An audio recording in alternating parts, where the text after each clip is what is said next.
It's one of the most prestigious and famous clubs in the country. It's one of the leading high goal competitions throughout the world. Now, in its 50th year, we're here at Guards Polo Club for the Queen's Cup Final 2010.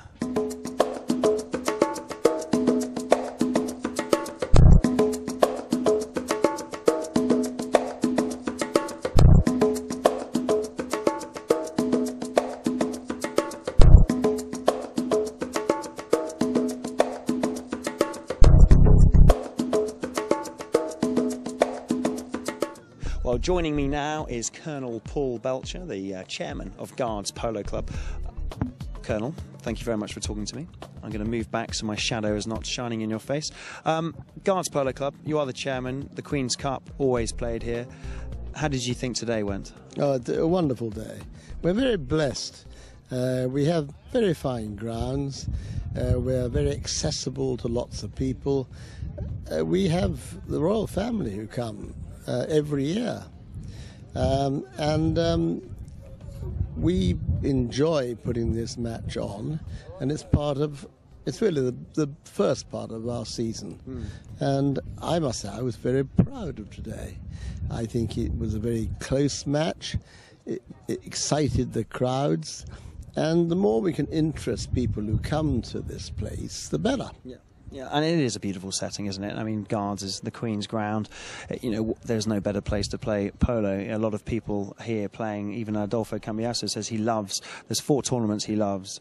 There's the Argentine Open, it's the US Open, the Calgary and the Gold Cup, and then, of course, here. So that's, you know, it's up there, isn't it, really, with one of the leading high goal polo competitions in the world, really.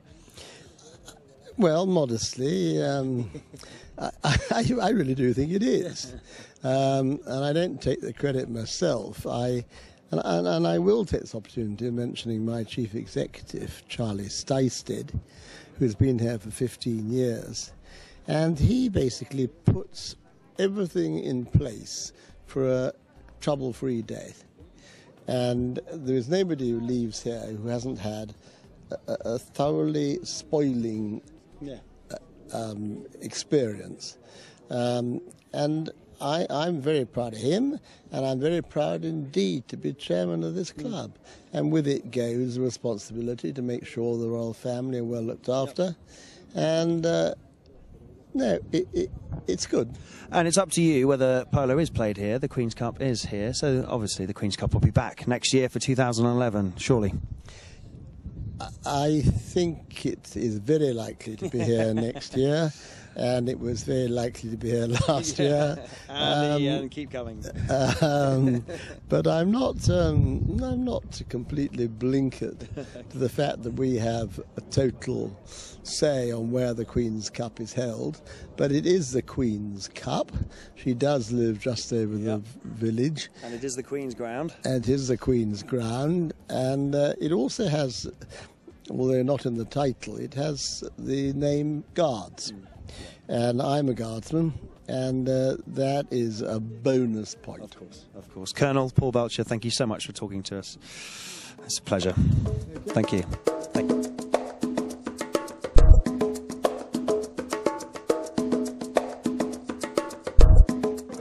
John, what do you think the key things today will decide what the outcome will be? Well, if you look at the two teams, we have 2 patrons who play exceedingly well in their class. We have 10s and 9s in the middle of the team, and I think the key to this will be the performance of the 4th players. Okay. The young Mackenzie boy in the semi-final was outstanding, played 6-7 goals. He was unbelievable. And the Argentine playing for Dubai, the 2-goaler, well, he's 4 goals. So it's how they match up, how much work they can do on the bigger players to release the bigger gunships to fire the fatal bullets. Now, everyone's saying that the Dubai and Cambiasso is just mounted to the hilt and their horsepower is a lot better than their Leon 2. Is that right? Or are they just as mounted as each other?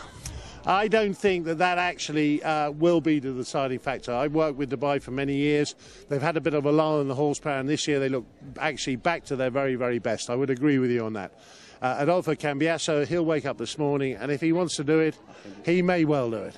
Fantastic. Okay, so your money is on? Hard to call. Everybody says you can't bet against Dubai. And if you look at it on one level, that's true. But I have a funny feeling in my bones that it may be Les Leon's turn. Really? Wow, okay. Well, let's see. Thank you, John.